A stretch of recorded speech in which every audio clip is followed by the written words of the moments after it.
जय माताजी मित्रों, मारी चेनल ममतानी रसोई में तमारुं स्वागत है। तो आज आपणे बनावीशुं गाजरनो हलवो। तो लग्न प्रसंगों में बने तेवा टेस्ट साथे अने खूब ज ओછી मेहनते આપણે ગાજરનો હલવો બનાવીશું। તો આ હલવો બનાવવા માટે ના આપણે ઘીનો ઉપયોગ કરીશું ના માવાનો, તો પણ એકદમ ખૂબ જ ટેસ્ટ સાથે આપણો હલવો બનીને તૈયાર થશે અને સાથે આપણે ગાજરને છીણવાની પણ ઝંઝટ નથી। તે રીતે આપણે આજે હલવો તૈયાર કરીશું। તો હલવો બનાવવા માટે મેં અત્યારે 1 કિલો અને 250 ગ્રામ ગાજર લીધા છે। તો ગાજરને મેં 5 મિનિટ પાણીમાં રાખી અને સારી રીતે ધોઈ લીધા છે। તો તમે જોઈ શકો છો અત્યારે આ રીતે માર્કેટમાં એકદમ લાલ અને ફ્રેશ ગાજર મળતા હોય છે। તો હવે આપણે ગાજરને તો સારી રીતે ધોઈ લીધા છે, પણ તેની ઉપર આ રીતે જે રેસાનો ભાગ છે તેને છોલી અને દૂર કરી લઈશું। બધા જ ગાજરના આગળના પાછળના ભાગને કટ કરી અને મેં આ રીતે એકદમ આછી છાલને કાઢી લીધી છે। તો ગાજર આપણા થોડા ઉપરથી જાડા છે અને વચ્ચે આ રીતે તમે જોઈ શકો છો પીળો ભાગ છે, જેમાં કોઈ સ્વાદ હોતો નથી। તો હવે આપણે ગાજરના વચ્ચેથી અડધો ભાગ કરી લઈશું અને તેના આ રીતે ટુકડા કરી અને તેના વચ્ચેનો જે પીળો ભાગ છે તેને આપણે દૂર કરી લઈશું।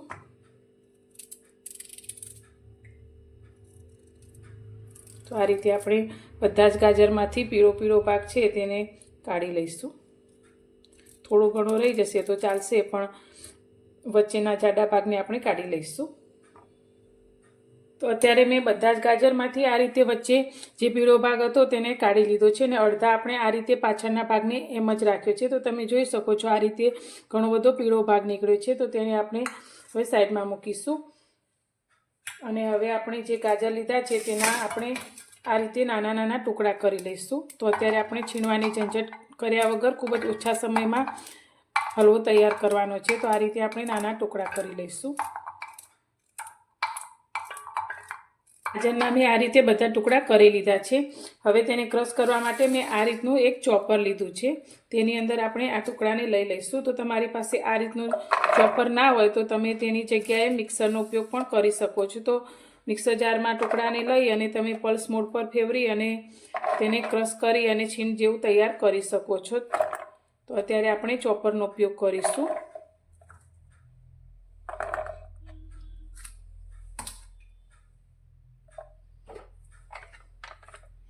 હવે તેને ક્રશ કરી અને એકદમ ઝીણું આપણે તૈયાર કરી લઈશું।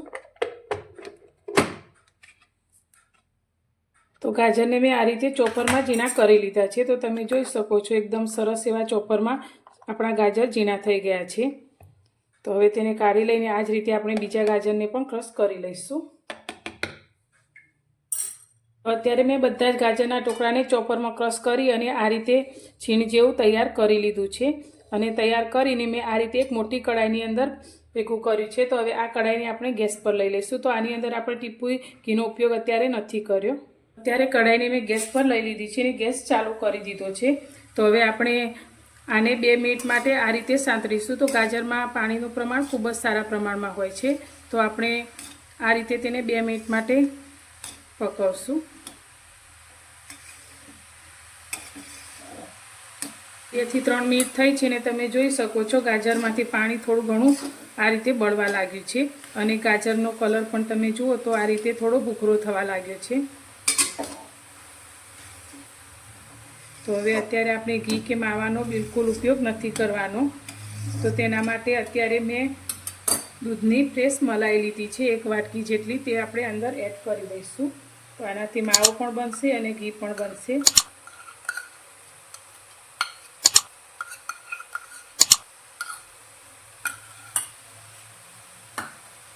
સારી રીતે આપણે મિક્સ કરીશું।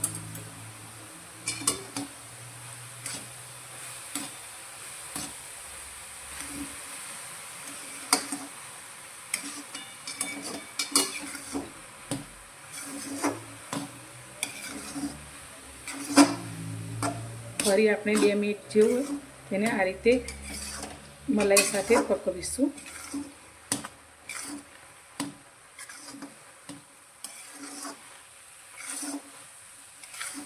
તો ફરી 2 મિનિટ જેટલો સમય થઈ ગયો છે।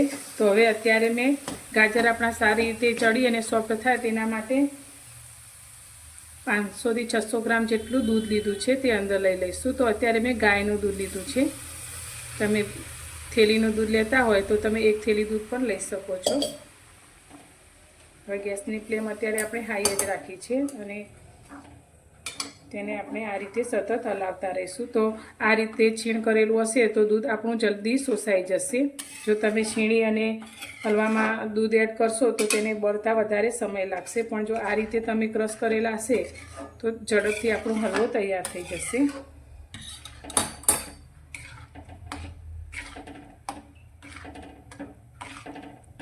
ગાજરને દૂધમાં પકવતા આપણને લગભગ 5 થી 6 મિનિટ જેટલો સમય થઈ ગયો છે અને તમે જોઈ શકો છો બધું જ દૂધ આ રીતે બળી ગયું છે. તો હવે ગાજરના હલવાની મીઠાશ માટે અંદર આપણે ખાંડ એડ કરીશું. તો અત્યારે મેં 1 વાટકી જેટલી ખાંડ લીધી છે, તે અંદર લઈ લઈશું. તો તમે તમારા ટેસ્ટ પ્રમાણે ખાંડને વધારે ઓછી પણ લઈ શકો છો. એ સારી રીતે મિક્સ કરી લઈશું.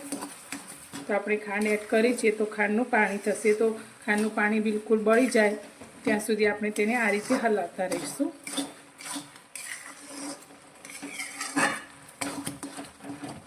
હવે અત્યારે જ ગાજરના હલવાની ફ્લેવર માટે મેં 1 નાની ચમચી જેટલો ઇલાયચીનો પાવડર લીધો છે, તે અંદર એડ કરી દઈશું. અને અત્યારે જ મેં કાજુ અને બદામના આ રીતે મોટી સ્લાઇસમાં ટુકડા કરી લીધા છે, તે પણ અંદર એડ કરી દઈશું.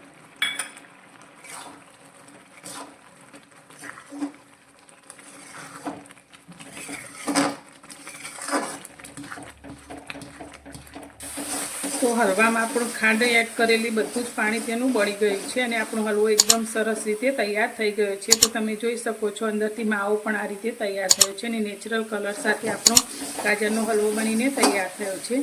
તો હવે ગેસની ફ્લેમ બંધ કરી અને આ ગાજરના હલવાને આપણે સર્વ કરશું.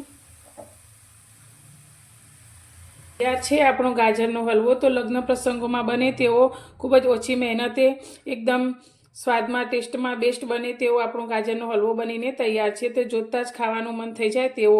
તો આ હલવાને તમે ગરમ અથવા ઠંડો સર્વ કરી શકો છો. તો તમને મારી આજની આ રેસીપી કેવી લાગી તે મને કોમેન્ટમાં જરૂરથી જણાવજો. અને પસંદ આવી હોય તો વિડીયોને લાઇક કરજો, શેર કરજો અને મારી ચેનલ પર નવા છો તો ચેનલને સબસ્ક્રાઈબ કરવાનું બિલકુલ ભૂલતા નહીં. તો ફરી મળીશું એક નવી જ રેસીપી સાથે નવા વિડીયોમાં.